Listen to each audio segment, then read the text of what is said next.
Viewer discretion is advised. If you haven't already, please like, share, and subscribe. Thank you.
Greetings, everyone, and welcome to our special review of episode 2 for Lower Decks Envoy.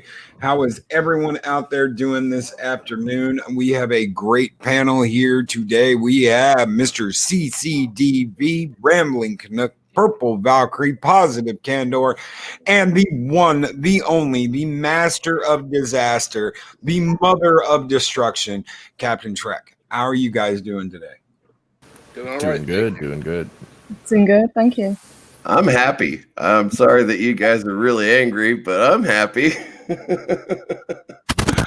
Wow, yeah. So we'll go around the panel. I'll go last. As before, we'll go Mr. CCDV, Rambling Canuck, Purple Valkyrie, Positive Candor, and then Captain Trek, and then back to me. So Mr. CCDV, opening thoughts on this episode. I laughed multiple times during this show. Now, was it a great show? No, but it was good enough. I enjoyed it. I had fun and I laughed. So that is the criteria that I use for a show. Okay, Rambling Canuck.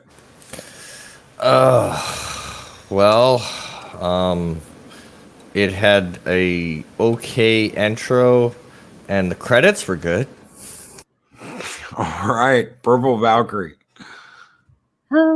Yeah, I agree with Rambling. Still like the music, still like the intro. Still didn't make me laugh. Sorry. Positive Candor. Hated it. All right, Captain Trek. Utterly hated it. Dumpster fire. I agree with Captain Trek. However, at one point in the episode when the Bajoran tactical officer was in shock and said, "By the prophets," I did giggle. I did laugh. Just one small little laugh. But that has, to me, absolutely nothing to do with this show. It has to do with the fact that I love DS9 and I love the Bajorans, and to hear that again on something that is labeled Star Trek, I was surprised they actually did that. They actually cared enough to do that. So, Mr. CCDB, pluses or minuses from you on this episode? All right, there are things that made me laugh. Were the transdimensional being that pooped out the tricorder and then pooped out the battery for the tricorder. That made me laugh. The fact that he didn't have enough power to kill the captain after he had done both those things, I really thought that was funny. Later on in the episode, basically the climax of the episode, the fact that I'll use the term Mocky Burnham. Her actual name is Ensign Mariner, but a lot of people have started calling her Mocky Burnham. The fact that she arranged with a friend of hers to build up the ego of Ensign Boimler. I honestly thought that was a fantastic thing that she did. So, yes, she may be overpowered and she may know more than she is supposed to, but you got to remember at the same time, she was reduced in rank from lieutenant to ensign. And so she has been around and she has done a lot of these things. Now, Ensign Boimler is straight out of the academy. And so he is ignorant. He's trying his best. But he needs help. And so she is his mentor. Whether you like that or not, what she did in this episode, I thought was an absolute brilliant thing that she did. Calling in a favor from a Ferengi and then allowing Ensign Boimler to make fun of her in the bar really helped to build up Ensign Boimler, and hopefully he's able to build the confidence he needs to increase in rank and go on to command. All right. Rambling Canuck. Positives, negatives. Positives. Okay, that's a short list. The credits rolled at the end. I like the score. I've always I like right at the end of the intro when the ship warps off. That's a tip of the hat to TNG, and I always loved when the Enterprise D would do that at the end of the intro of Next Gen. So I like that. That makes the same as with Hugh Loki with the Bajorans. That part brings back the Enterprise D and just warping off right at the end. So that those parts I liked. The humor doesn't land with me, but that's my own fault because I don't particularly like the slapstick comedies. Never really did. Negative. Since when do tricorders run off kyber crystals? Is the Jedi really need to get those glowy balls? The absolute annoying Mariner. I can't stand her. I just can't. If they, by the end of season 1, if they do not explain how the hell, like, did she get like rushed through Starfleet and put in early because her parents forced her or something, then maybe some of this can be forgivable. But if they don't even go that far, then give up. It's Burnham 2.0. I don't like the male lead. He's just too stupid. And the only one that actually is an adult is the damn security chief. The rest of them are all 15 tops, maybe. Actually, I think my 16-year-old is more mature than most of that crew. So it just drives me insane. 15 age or IQ? Minus on the IQ points, 15 in age. It just, the comedy doesn't land, but I'll even admit that's on me because I've never been too much for the slapstick comedy. But I mean, just the two main characters of this show absolutely drive me insane. They're just the worst stereotypes known to man, and it drives me crazy.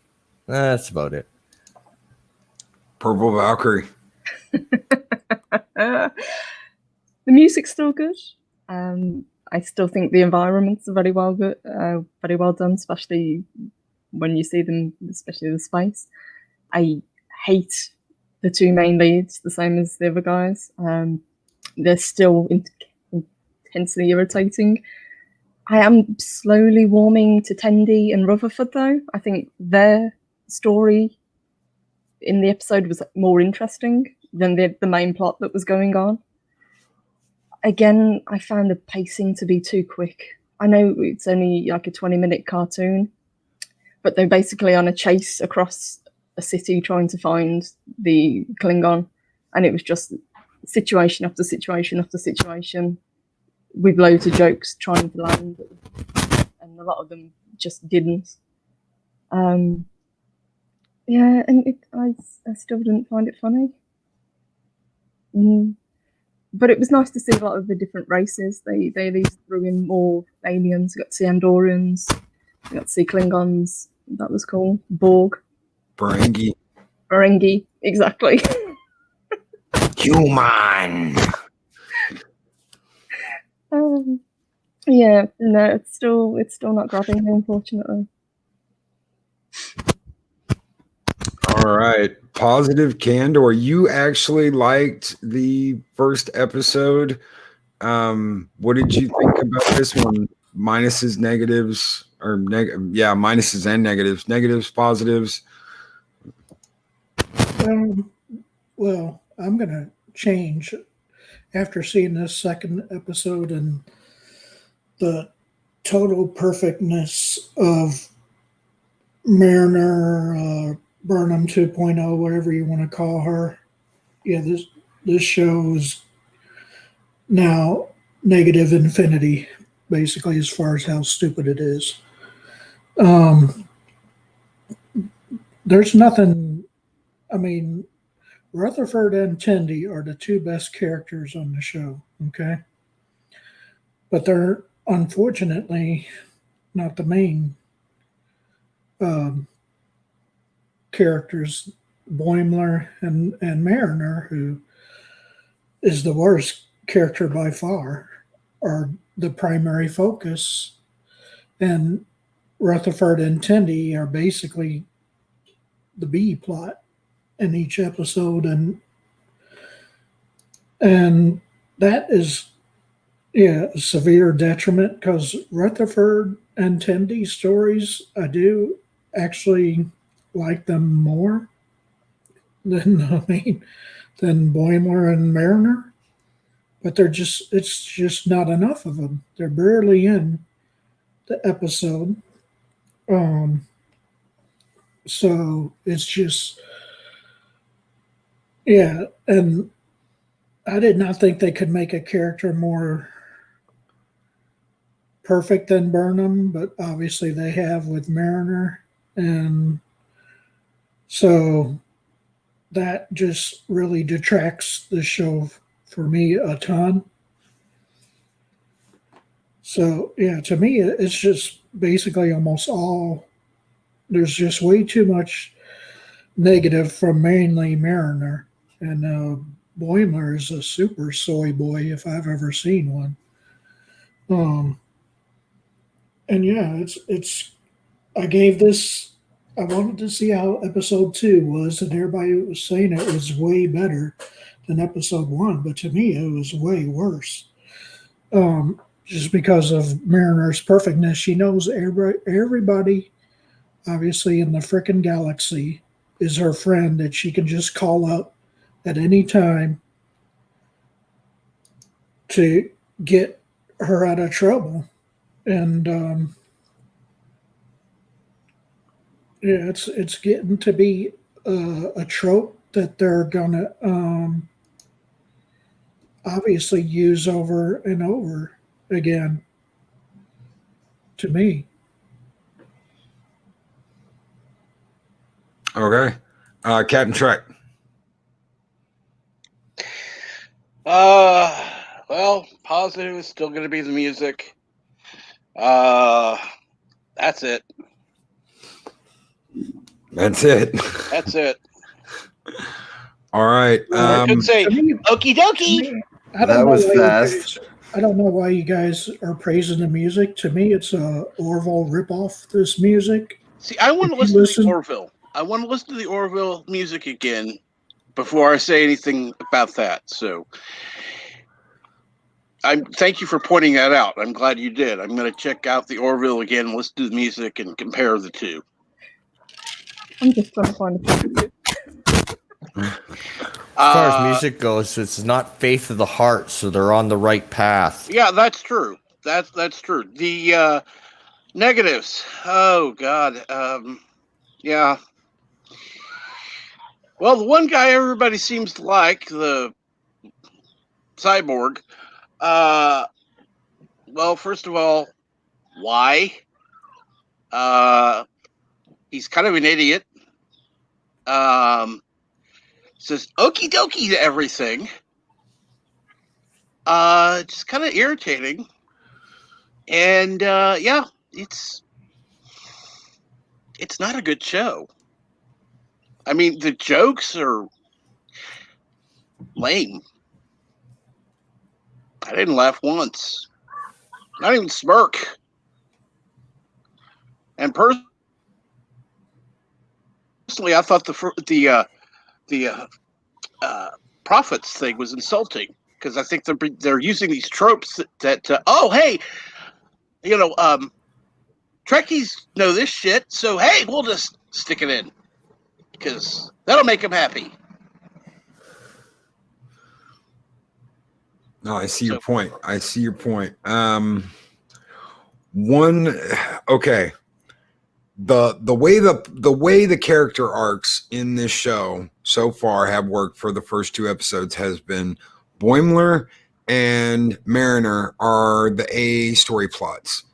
Rutherford and I can't remember Tendi are pretty much the B story plot, and everyone else on the ship is the C.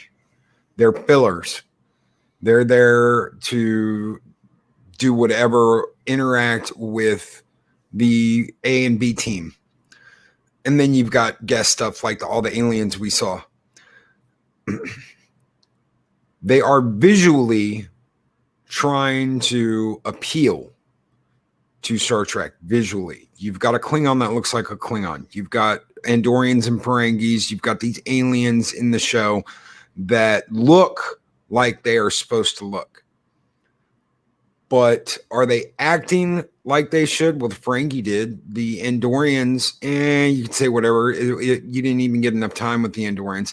The Klingons' relationship with Mariner, of course, she had to be like blood bonded, house bonded. She's probably a member of his house because, oh my God, she's met everyone and gone everywhere and knows everything. Get rid of Boimler and Mariner, and I wouldn't have such a problem with it. Mariner is annoying as hell. Like Positive Candor said, she knows everyone. I said it last week. She's been everywhere. There's always going to be someone there to bail her out. And even in the next episode, the preview for the next episode, we get, I get off on defying regulations or something to that effect. The music does sound like the Orville. And when I hear people say Star Trek fans that love the Orville love the show. No, I'm sorry. I'm a Star Trek fan and I love the Orville and I do not love this show. So you cannot group us all in a group and say, well, you have to love this, because if you're a Star Trek fan, we're getting back into, if you're a real Star Trek fan and you love the Orville, either one of those, then you have to love the show. No, I'm sorry. I don't feel that way. I do hate it when people say a real Star Trek fan. I mean, my memory sucks ass, so I cannot quote you chapter and verse for every episode that has ever been written for Star Trek. But I love the original series. And of course, TNG was my series because I was a teenager when it came out. I liked DS9 for a few seasons, and then I just got bored with it, and I hated Voyager. I loved Enterprise. And the Andorians, that we saw in this episode were the Andorians that were introduced in Enterprise. So I am absolutely adoring this, the 2 episodes I've seen so far. Maybe it's because of the member berries. Maybe it's because I just really enjoy cartoons. Either way, I am enjoying this show so far.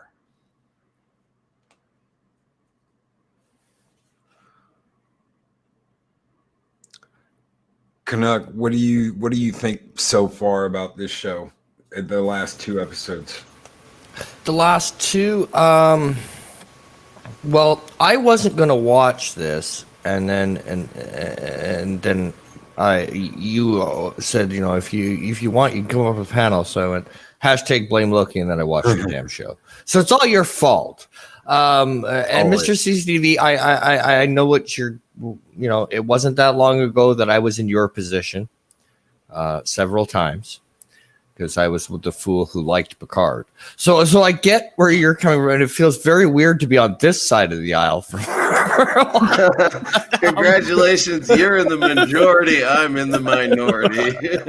Right. It does feel weird to be in this side of the aisle. However, with that said, I saw what bugs me the most about this is I see where they could have made certain changes, and this show could have been a lot better than it is now. One, if they would have visually shown Mariner to be a little bit older, just a little bit, not crazy older, but just give her, 5-6 years on everyone else on the ensign rank, and you make it visible so that they can see just by the way she acts, the way she talks, everything. Just age her up a little bit more.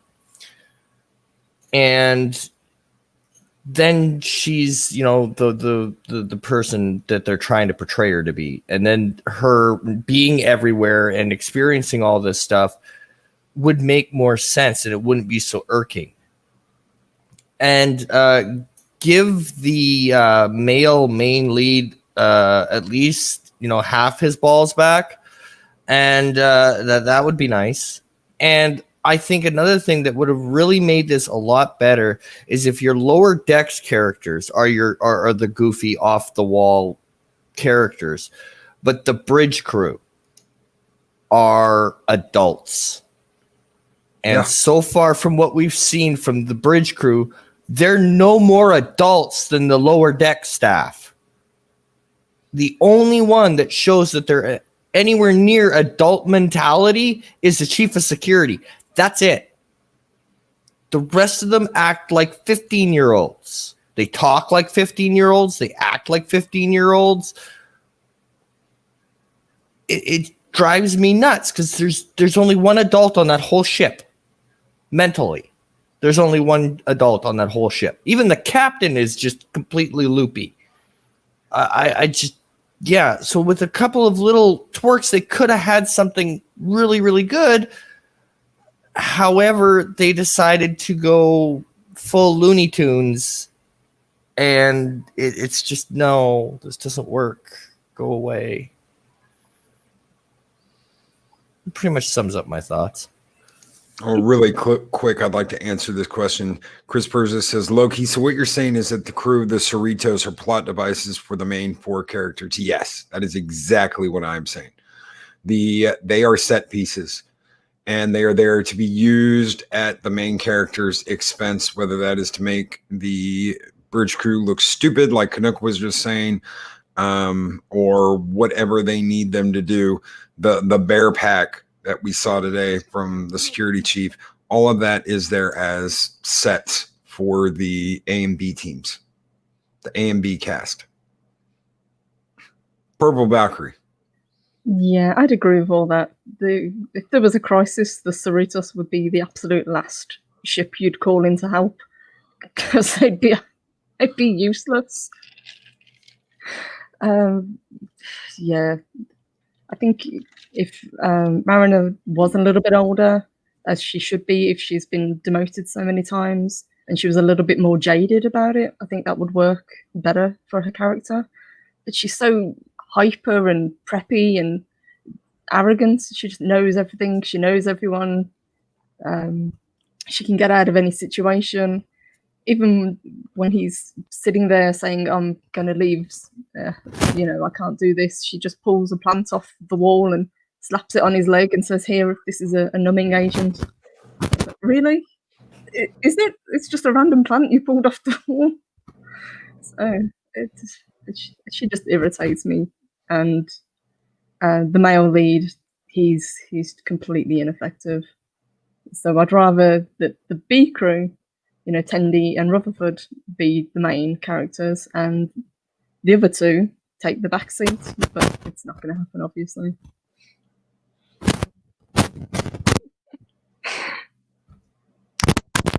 Anything else?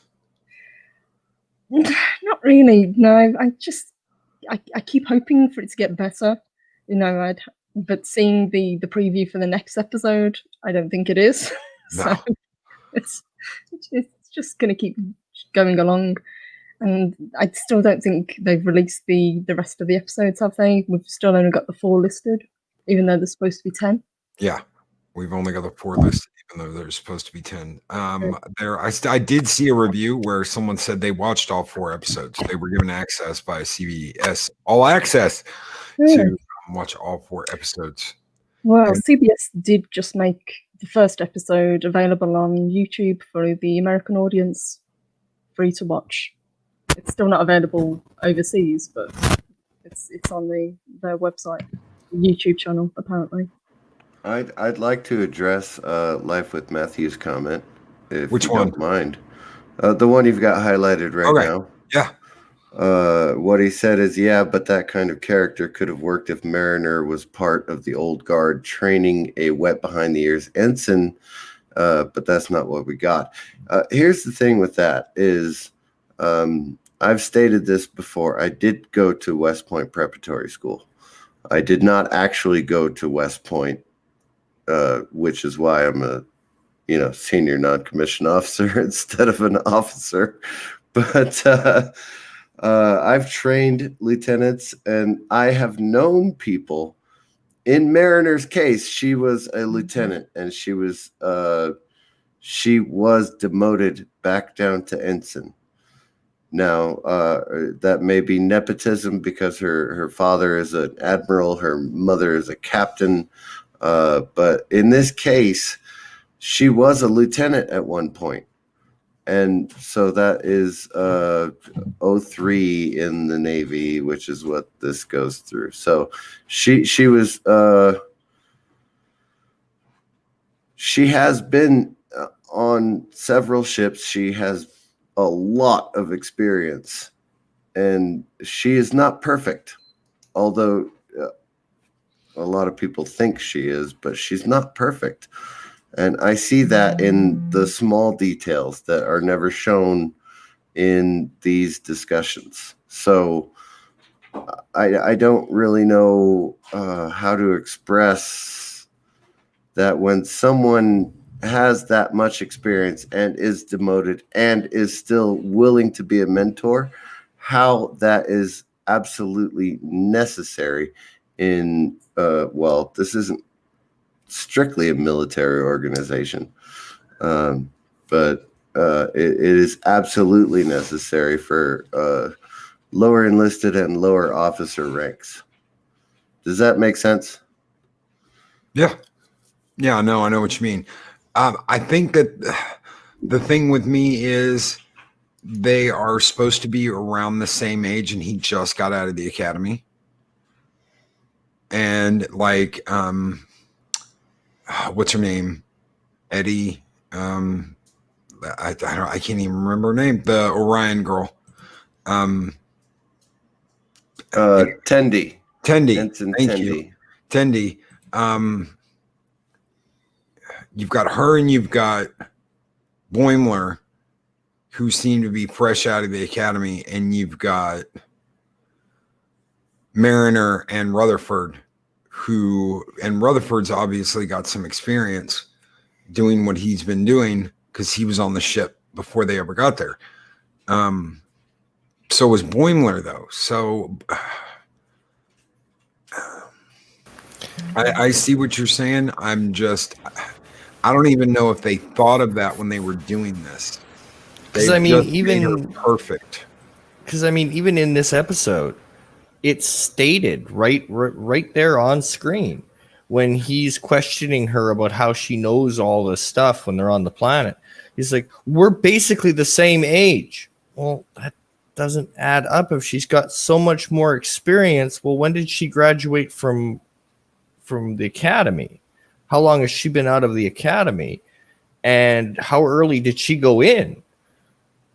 Right? Because otherwise you're looking at two people who just graduated from university, and one's already got like 10 years worth of experience on job. That's the part that just blows me away. I can understand somebody going up through the ranks and getting demoted and then still wanting to do something. That's not the part that bothers me. The part that bothers me is she's the same bloody age. And Eastland Burkholder brings that up too. Gray Ops as an underage agent. Well, if they bring that up, if they make that into part of her character, then okay. But well, I mean, we're a bunch of middle-aged men and women sitting around talking about a cartoon, for crying out loud. I act like I'm 20 years old whenever I can, so it's not outside the realm of possibility that just because the animation doesn't show her as 5 years older than Boimer, then that she's not. So, and of course, some people really age really well. I'm not one of them, but some people do.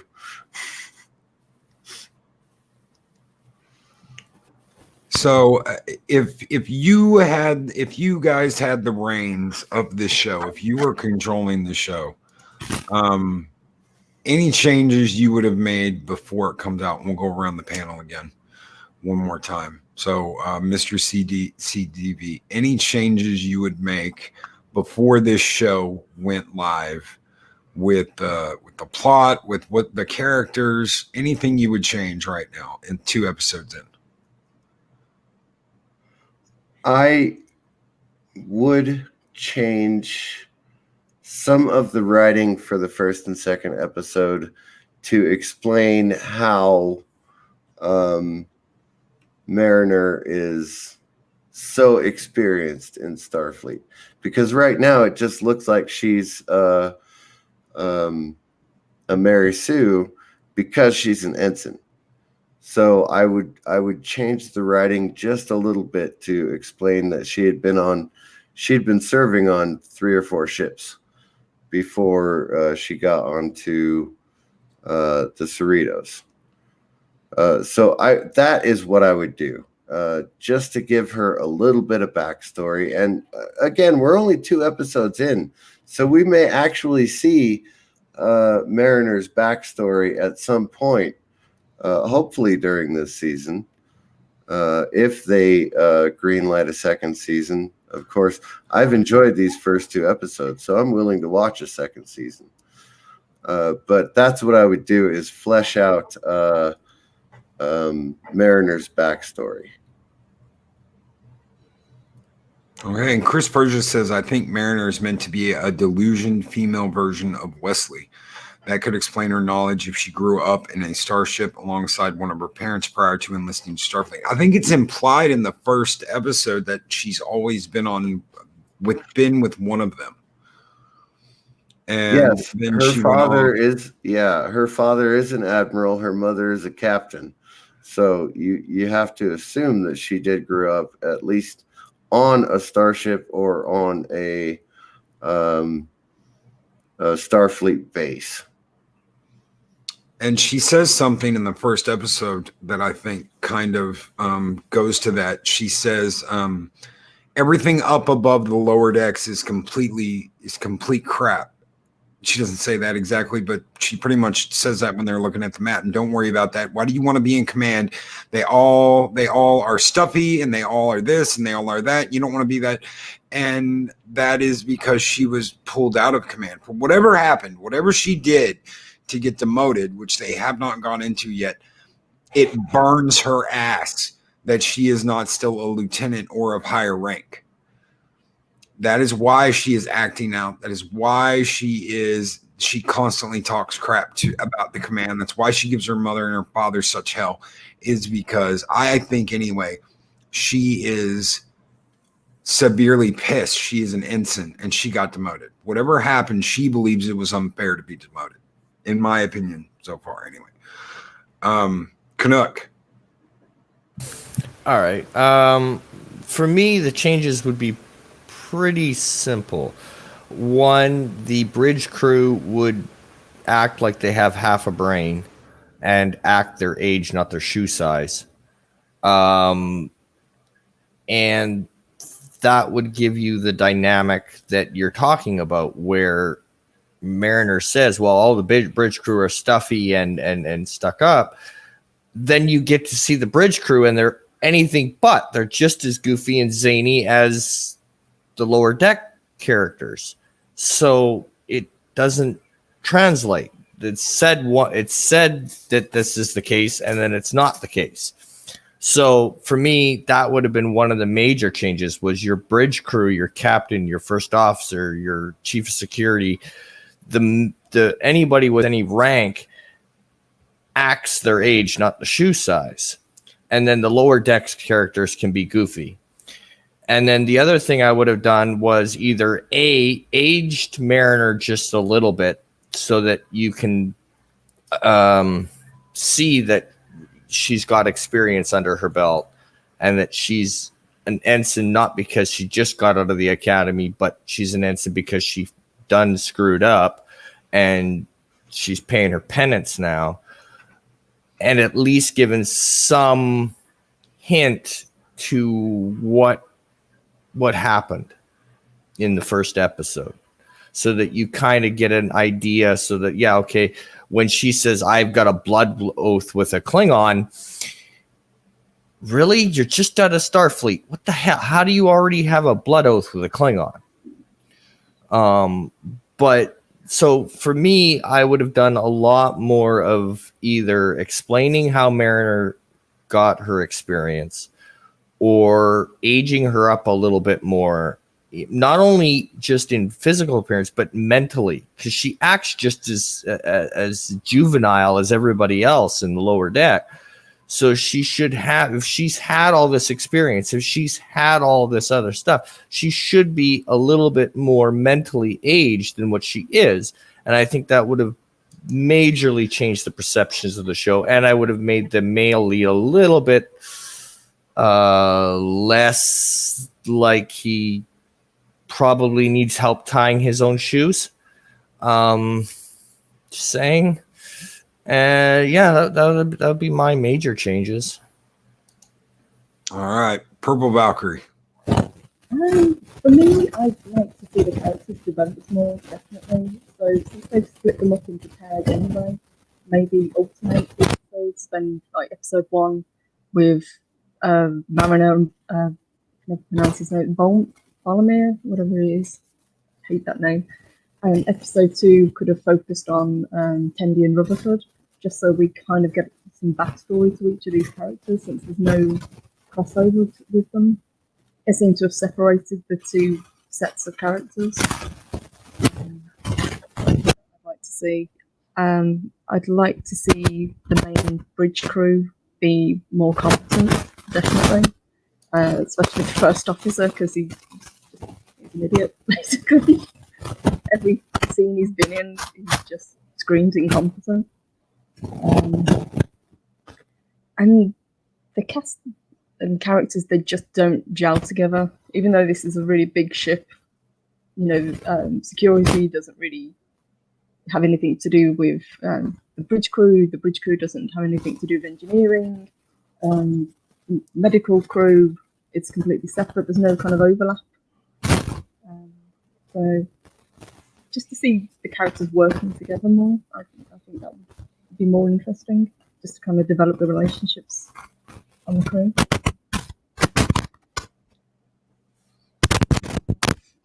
All right. And Life with Matthew said, and then this is because I actually thought of this, Life with Matthew. when I was watching this episode. What would you think if they gave her a trill explaining all her old connections and abilities? I felt like they did that as soon as she had the blood oath with the Klingon, and I used to be in shadow ops with the Klingon, and she knows all these people. Already got a Dax vibe, and she's not Dax. They didn't write her like Dax.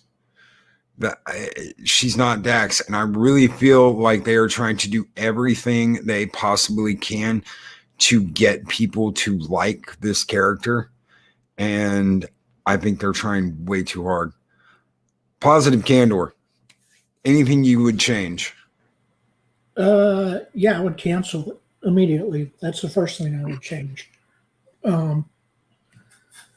Because they disrespect Klingons in this episode by making them your stereotypical drunk Klingon. There's no honor in being a drunk Klingon. And yeah, the blood oath thing with Mariner and her, yeah, she has all this experience from 5 different ships in, I guess, who knows what amount of time. But yeah, it's there's nothing they can do to save this mess. They should just junk it.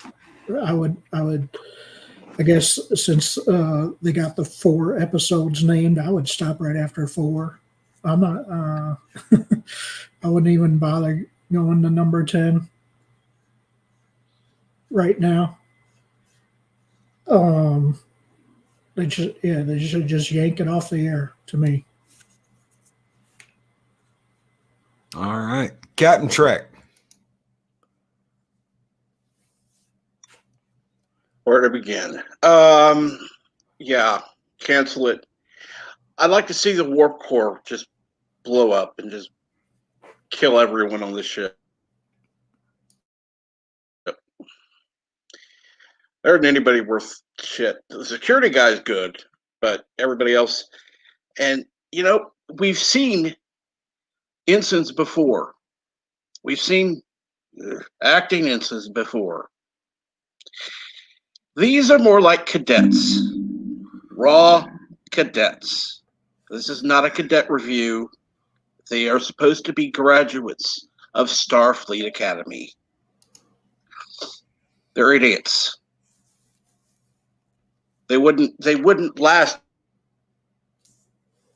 on a Federation ship or really Star Trek. That's all I'm saying. You don't got anything more? Nope. All right. I think that if I could change anything, they've got to change Mariner. This whole thing with Mariner is absolutely positively annoying as hell.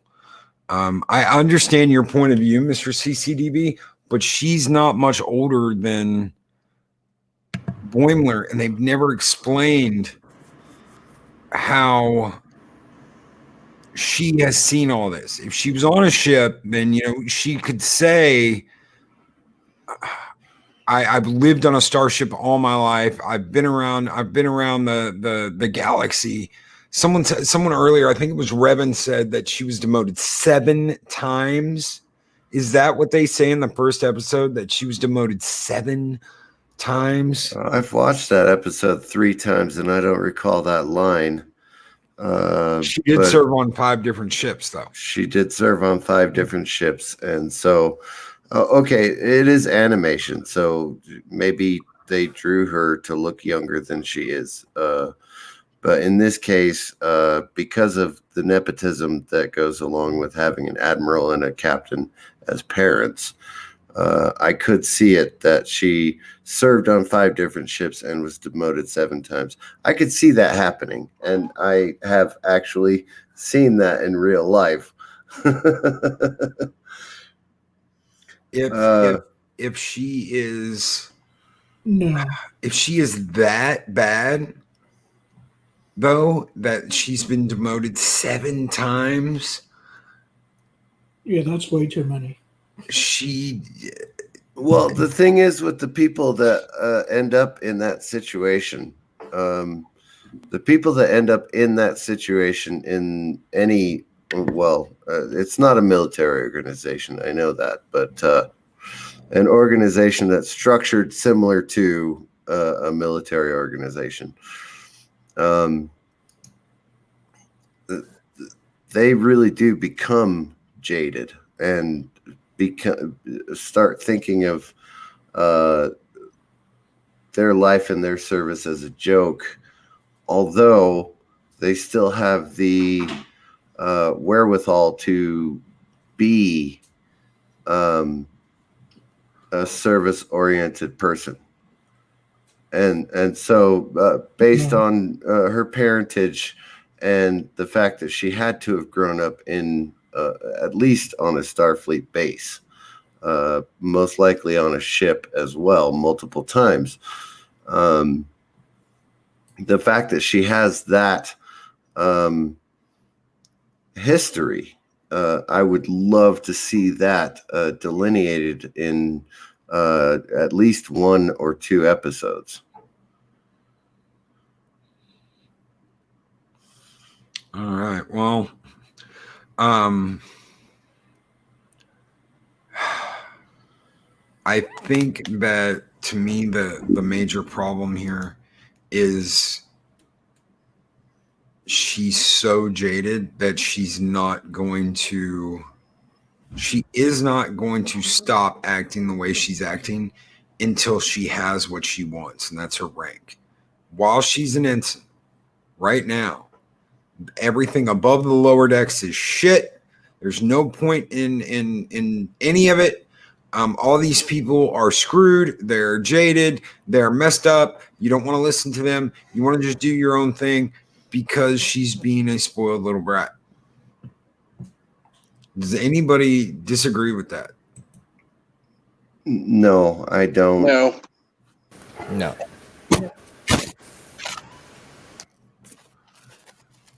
So, final points for the episode. We'll go back around one last time. Final point. What did you give this episode, Mr. CCDV?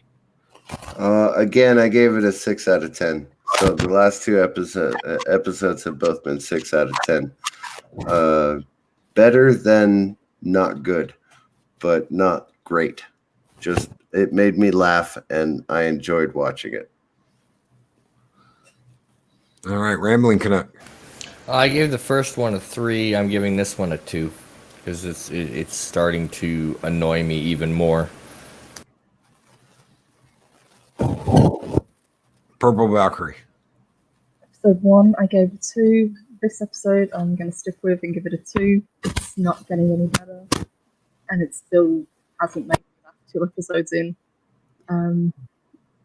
But here's to episode 3. Here's hoping, right? Positive Candor. I know what you sent me in Discord, but go ahead and throw it out, brother. Yeah, negative infinity. There's no positive number I could give this.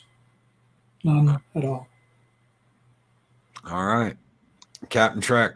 0. Absolute 0. I even like the score, but again, I'm going to check the Orville, see how similar they are. 0. And I'll answer this right before I give my score. Shipzilla, she wasn't like that. That's what the mom and dad were talking about in the first episode. She wasn't like that until she kept getting demoted. So when she went through the academy, apparently she was like the star pupil that absorbed everything and that learned everything and that did everything in an accelerated pace. And then she actually got into command. And now she's completely jaded and hates it because they keep demoting her. And the arrogance of that is extremely telling. It not only goes with her character that is arrogant, but it just shows you what these people are thinking when they're writing this is that, oh, she should be in command. No, because of her arrogance and because of her actions, she has been demoted repeatedly. She has served on 5 ships. This is supposed to be her last hurrah. This is supposed to be her last opportunity to stay in Starfleet. She has to learn humility. If they actually do that, if they find some magical way to make her humble, I would be completely blown away, because right now she is not only a disservice to Starfleet, but she is it's a disgrace that she wears that uniform. By having that uniform on and acting like she is acting, it is to me, it is a disgrace to Starfleet. I'm gonna give it. I'll give it a point. I'm not gonna give it a point again for the music. There was nothing different from episode 1. I'm gonna give it a point because it actually made me chuckle. It wasn't a full-on laugh. It wasn't a full-on belly laugh, but it was a chuckle because of the prophets thing. But again, that is something that is being taken from DS9. I think that the having the aliens, I'm going to give it a point for the aliens, because you've got Klingons that look like Klingons, Ferengis that look like Ferengis, Andorians that look like Andorians, aliens that look like aliens. We've gotten more aliens in 2 episodes of this than I saw in the episodes of STD I watched and the episodes of Picard. So you are getting a variety of aliens that we haven't seen since DS9, which I like, and they look right. That's it. So my final verdict is a 2. I didn't see anything else I liked in this episode. I didn't hear anything else I liked in this episode. Mariner is a disgrace to Starfleet, and Boimler is pathetic. He is a soy boy, and it shows the way he acted when he threw her under the bus in the bar. That he should not have done that. He is a little soy boy, and they're making him look worse and worse, and they've already made Mariner look about as worse as can be. So if they can, like I said, if they can actually throw some humility into her, which I don't think ever is going to happen. This is her character. This is what they want her character to be. But if they can actually give her some humility, I would be extremely surprised. If they throw her out of Starfleet and then they bring her back because of something she does after she gets thrown out, that's not a lesson. That would actually make me angry. I agree with you on that point. That would really make me angry. Because they did that with Burnham too. Yes, they did, and I'm absolutely furious that they did that with Burnham. That is not realistic. That is not what any organization does. Oh, you're fired. Oh, by the way, you can come back and now be a commander. Are you kidding me? Yeah. That's not the way this works. Before we hop off in here, since we've given our final thoughts on this episode, who here, and we'll go around one last time. I know I keep saying that. One last time. Who here thinks that Mariner is full-blown Burnham with some Kelly from the Orville thrown in? I've heard that argument several times now, and I don't believe that's the case. Burnham is A, boring, B, annoying, C, Burnham is not realistic in any way whatsoever. Mariner, on the other hand, is realistic in multiple ways. And it's really difficult to, spend an hour with 6 people trying to explain how Mariner is realistic in multiple ways. Whether you like the show or not, whether it makes you laugh or not, I don't really care either way. It makes me laugh, so I enjoy it. But Mariner's character, I do not believe is unrealistic, and I do not believe that she is a mocky Spock or a a mock version of Burnham. I think they are making jokes at that expense, but that she is a real character all of her own. Okay, rambling Canuck.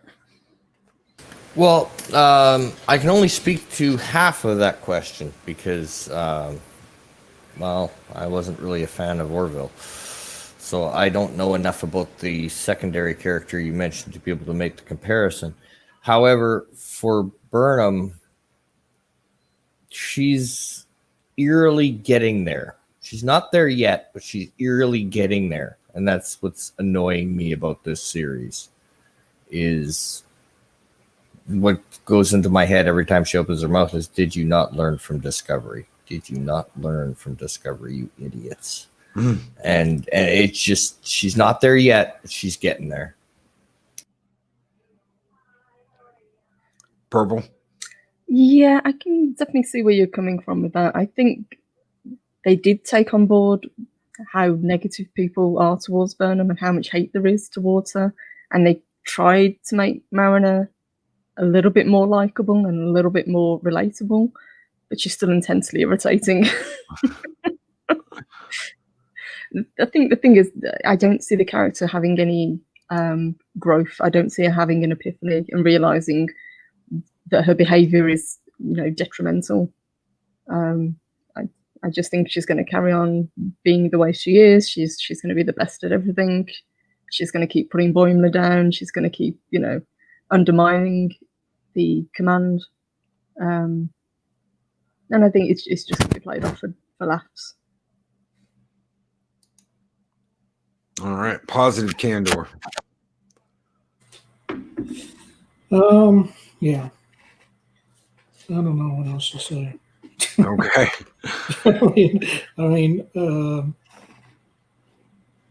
Yeah, it's just, her character, it just is way too, to me, way too perfect, way too, everything that's wrong with this show is directly relatable to her being so perfect and such a know-it-all at everything, and only letting her guard down just to make soy boy Boimler want to stay in Starfleet. There's no other purpose at all besides that to her character. She says she's his Chadich, but it's more like, I'm your bitch, baby, and you better get used to it. To me. And so I'm gonna continue watching it, unfortunately, but to see how much worse it's gonna get, and I know it's gonna get worse. And then eventually everybody will come and realize, that this is a big freaking mess of a show. And I don't know. Well, I guess it's only because probably of freaking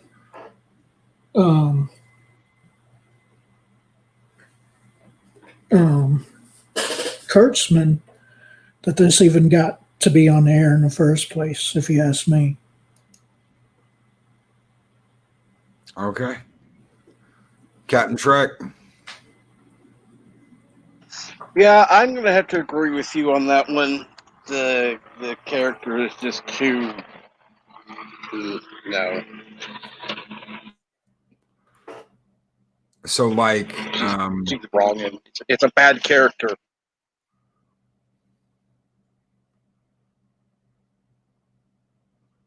okay. All right. Guys, thank you so much for being on the panel today. I have not, I will watch the third episode. I'm going to watch the third episode as soon as me and Cap do the Farscape review next week. If it is all more of exactly the same, I will get with you guys and we can talk about it.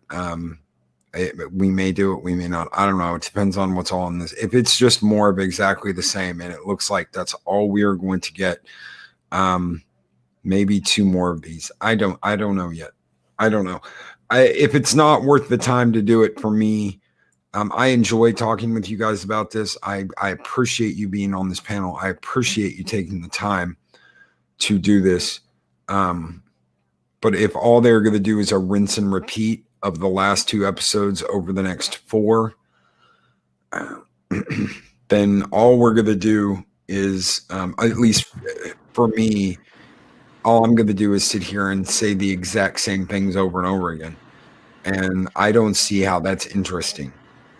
I don't want to waste anybody's time. And I've enjoyed reviewing these so far, but I haven't even enjoyed the episode. 1 lap out of 2 episodes. So 1 lap in 40 minutes for me anyway. But thank you. Thank you everybody for being here. Thank everybody for coming and watching us and hanging out with us and throwing your comments out. I love your guys' comments because we've had some really, really good comments from Eastland Burkholder, from Broken Entertainment, from Chef Zilla, even Chris Persia, even Live with Matthew, and a weird ass comment from Eris of Chaos about how she can't get past the intro song to the live stream. So everybody take care. Thank you so much for being here. And hopefully we'll catch you next week. Hopefully they do something to change it. Thank you for having us. Thanks for having me. Thanks for having me, Loki. Thank you. It's been fun. Thank you all.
videos are tremendous.